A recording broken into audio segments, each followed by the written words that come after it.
ئەمە قژی خۆتە یا دەستکردە؟ دەستکردە. بەردەوام بەکارهێنیا بۆ ئێرە کردووە. وەڵاهی بۆ زۆربەی شوێنەکان ئەیکەم چکە حەزم لێتی حەزی خۆمە. دەبێ ئەم ستایلە چییە؟ وەڵاهی زیاتر حەزم لە کۆریا و چاین و ئەیژن کەنتریەکانە ئیتر بۆ ئەم ستایلم هەڵبژاردووە. ئەمە قژی خۆتە یا دەستکردە؟ دەستکردە.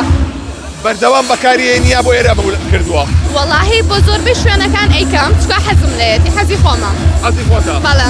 بەشە شانە چییە بە چاوتەوە؟ ئەوە نەخێمە. بەچی بێتەوە کردووە؟ بۆ خۆی لەزگەیە ئیتر کە یەکسەر لێکێتەوە ئەنووسێ بەو شوێنەوە لێ نابێتەوە. خەڵک چی ئەڵێ کاتێکا و بینیە بەم ستایلەوە؟ هەر کەس و یعنی بەنۆعی بیر ئەکاتەوە هەنێک کەس بەدڵێتی زۆری بەدڵە هەنێک کەسی شوانیە باکسەوە حەزی لێ نییە. ئێستا لەویا سەیان پێوتم. لەوێ؟ بەڵێ. بۆ نوێ چەند ڕەنگ بەکارهێناوەتە ئێستا بە قژە؟ هەموو ڕەنگێکم هەبووە پێشتر هەموو ڕەنگە. زەردەقاڵیش؟ زەردەقاڵی چیوە؟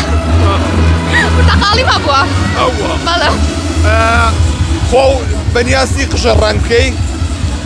تازە کردومە پەمەی یەکەم کردووە بەڵام تەقریبا پەمەیەکی چڵکنە زۆر جوانە ئەوێش. ئەمە لە کێکەوە ئەم ستایلە بەکارهێنی؟ 2 ساڵە بێ. 2 ساڵە؟ بەڵێ. ئیشە چییە؟ ئیشم چییە؟ خوێندکارم لە ئێستایە لەکوێ؟ لە مەکتەب با بڵێین. لە مەکتەب؟ بەڵێ. لە پۆلی چەند؟ پۆلی 11 پۆلی 12 عەفوو ئەمساڵ 12. 12 بەڵێ. ساڵ. بەنیازی چەند بێنی لە 12؟ وەڵای ئەم ساڵ چکە یعنی نەچوومەتەوە کردومە بەپشوو ئیتر خۆم حازر کرە بۆ ساڵی داهاتوو. چا خۆ حازر کردووە؟ ئەمێ دەرەجە بێنم.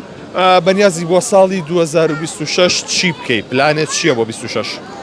وەڵای پلانێکی هینم نییە با بڵێین نازانم چی ئەەکەم جارێ. بەتەمانی ڕەنگی تازە بێنی؟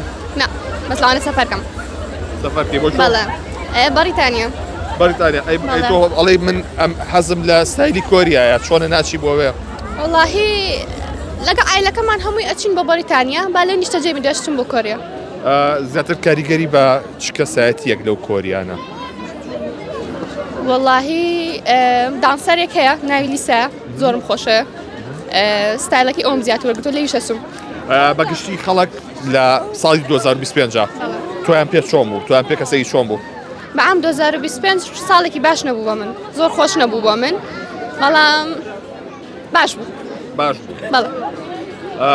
بۆ هۆکاری هەبوو کە باش نەبێ بۆ تۆ؟ ئاخر هۆکاری شەخسی خۆم هەبوو یعنی بەڵێ.